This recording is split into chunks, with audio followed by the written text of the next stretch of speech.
Hello, good day. Well, I'm going to do a face-off today. I've got two razors for you. I've got this, I'll show this one first. I've got this Frederick Reynolds Ring O'Bells. I've had this for quite a long time.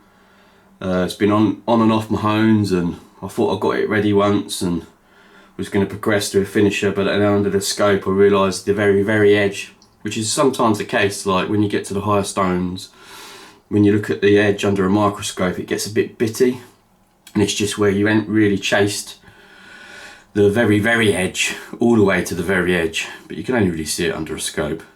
That's just me being finicky really, but because I really enjoyed this razor, like when I got it I was like, yeah, full Monty on this one. Frederick Reynolds are known for their good steel, good razors. It'd be a relatively old razor. It's got a lead wedge. Ring O'Bells. You can find a few more online, like not so much for sale, but like sort of like on forums and stuff. Just nice shape. One of my favourite shapes. Half hollow, or sort of damn near it, in between half hollow and kind of like a hollow. You wouldn't call it a full hollow. And then at the other razor, I've got this Joseph Eliot's. What does it say? Best concave razor. And I've had this one for years and years, like literally, probably not 10 years plus, but definitely a long time. And this is what I call one of my problem razors. When I first started out honing and everything, I only had diamond plates, and I can remember putting this on like one of my higher grit ones, not to wreck it, and I could just tell like the bevel was all over the shop and it was going to be difficult and whatnot, so I just left it really. And I'm really glad I did, because it was a bit difficult to hone even with like my skill set now and everything.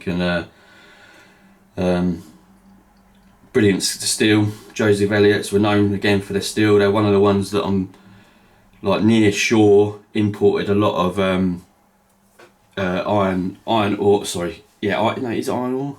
Yeah, iron ore from Sweden. Because every single one of their razors has always acted a little bit like what I'd call Swedish steel sort of thing. Always a bit tougher. And I can nearly always tell that on my 2000 grit, because if my 2000 grit don't take a lot of material off, it's definitely on like the higher echelons of like hardness and stuff.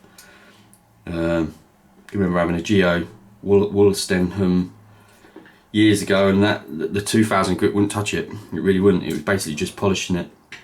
I'm meant to be saving for a carrot razor. Saying that right? Don't know.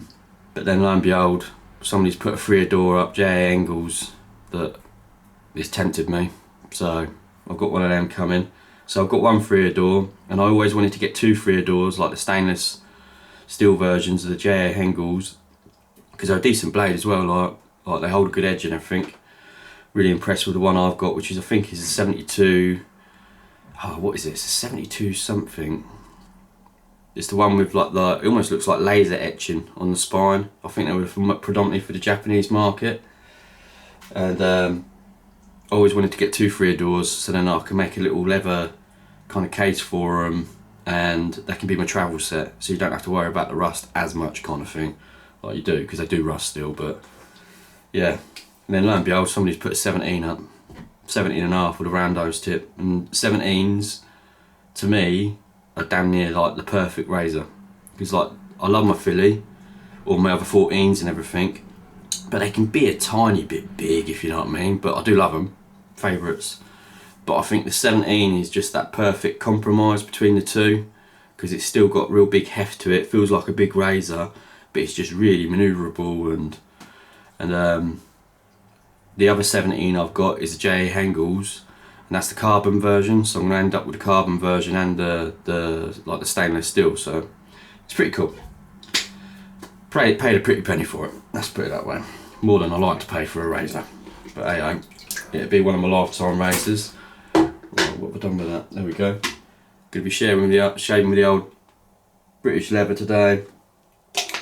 Old Chubby too, synthetic, lovely little brush. I think I'm going to sell my other one now. I ain't used it since I got this one, so I'm not somebody that wants to collect brushes really. I might try and get a nice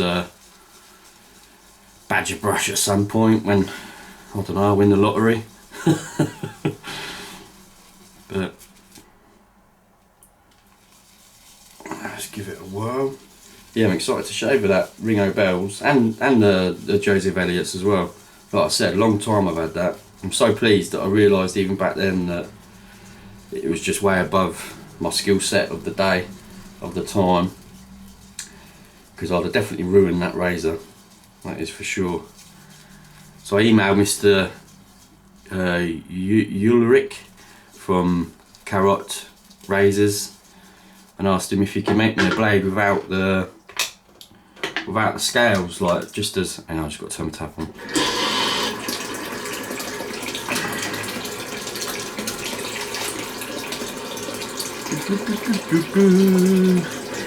If it would be possible at all to supply me with just the blade, like, see what he comes back with, because I like doing my own scales. What's going on? Through my moustache.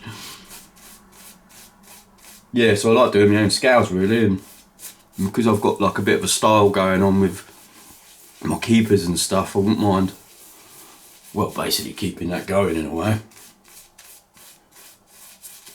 But let's see what he comes back with. Don't matter, could always take the scales off, couldn't I? Could just get any, like his cheapest ones and take them off. I'd rather not though.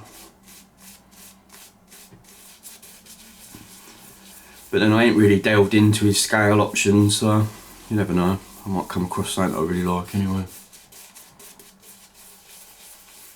I'm going to be listing some really old razors that I've been kind of keeping aside, some snub tails. I've got some real nice Sheffield wedges that are like real chunky, not like 8/8 or anything, but just real chunky old cast Sheffield steel with some real nice horn, chunky horn scales. And I was keeping them aside like to kind of just at my own time fully restore and everything, but I think I might just sell them because, like I said, I want to get one of these carrots, so got to fund it somehow. I've got some nice little stub tails. I don't know much about these stub tails, I don't have much experience with them really, but one of them's definitely really old and one of them's got some damaged scales that I've got to take apart and just put. I'm not going to really do anything to the scales, I'm just going to put them back on. Missing a bit of bone it is, but it's got this really intricate tiny little, well, I imagine it's silver rod pins, and when I mean tiny, I mean they must be 0.1 of a mil, like really tiny, in like a form of like a scroll, like sort of work. Whoever did it, that was a long time doing it. Right. Oh, Ring O'Bells, you hear that? That's just doing me ears.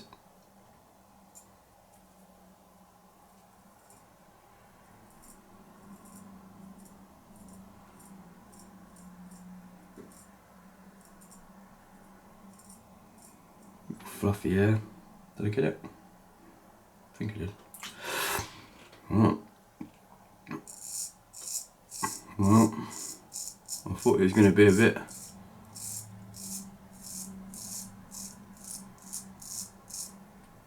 vocal.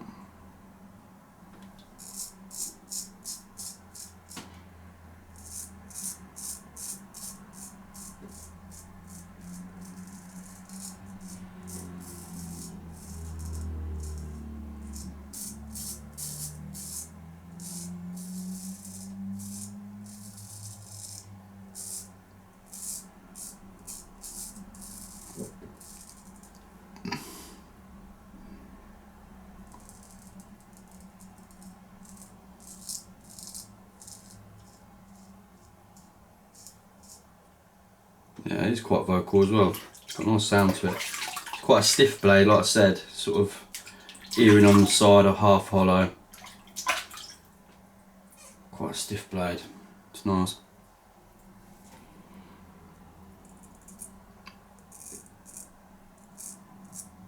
Check the heel.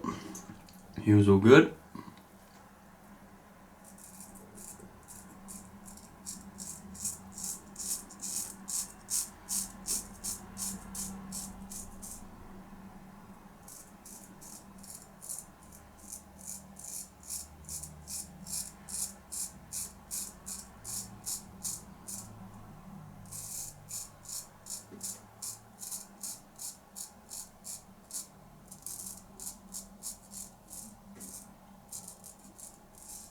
Knew I was going to jinx myself. Last video, hadn't done a nick in ages, didn't even feel that.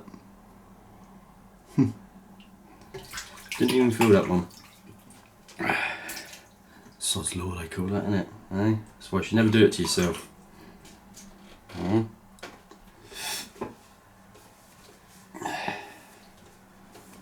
At least I know I'm still alive.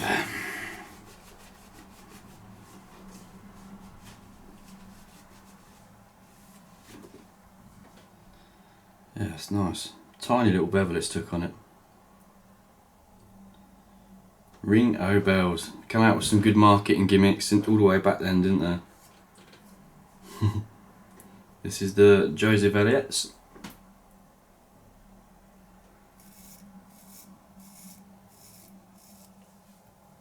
Oh, I'm really pleased with that.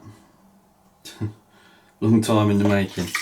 It's got a little bit of home wear to it and everything. It's probably lost, don't know, it's lost at least probably a mil, 2 mil off its edge. Because it probably add a little bit more of a sweeping smile, maybe. I don't know, I think I matched it quite well to the spine though, really, considering I always try and, you know, save the meat of the steel, if you know what I mean.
Tiny little nick there, I know. God. I was hoping I don't get a third one, eh?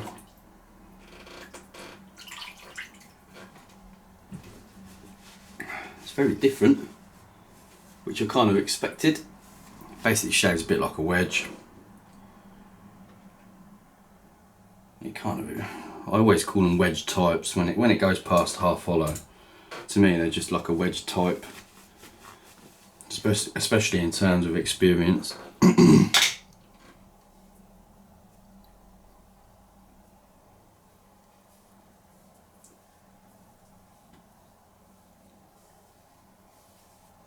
Both quite tight.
Started having a bit of a play then, didn't I? Right. Let's try to ring O'Bells backwards.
That's it, nice and tight, good enough.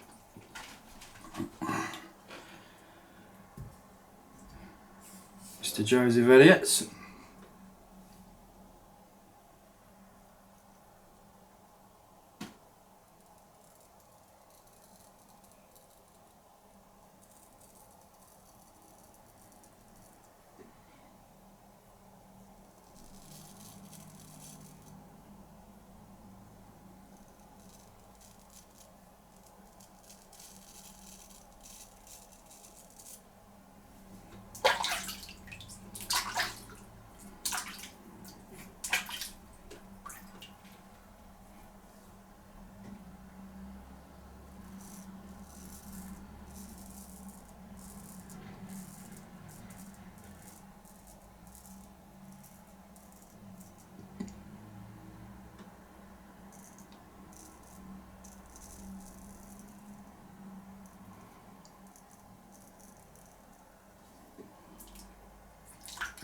Barely feels like it's doing anything. The Joseph.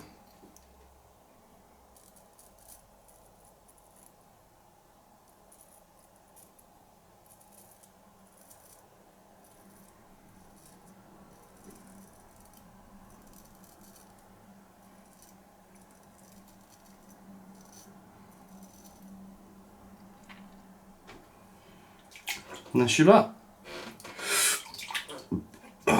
Just glad to be able to get done a bit of honing this week. I didn't hone for like weeks. Felt a bit weird.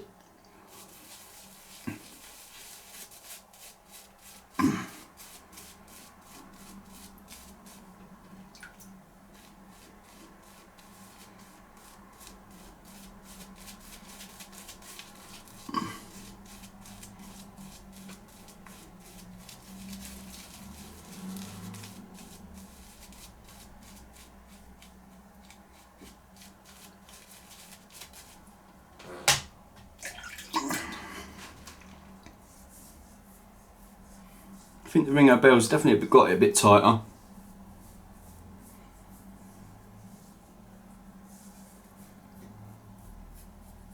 Yeah, definitely a little bit. Completely like sort of negatable anyway, but nice. Right, same old routine. Tidy up, wash everything off, dry everything, strop everything. And then pack it away nice and safely for the next time. Hope you're doing well. Till next time, toodaloo. See ya.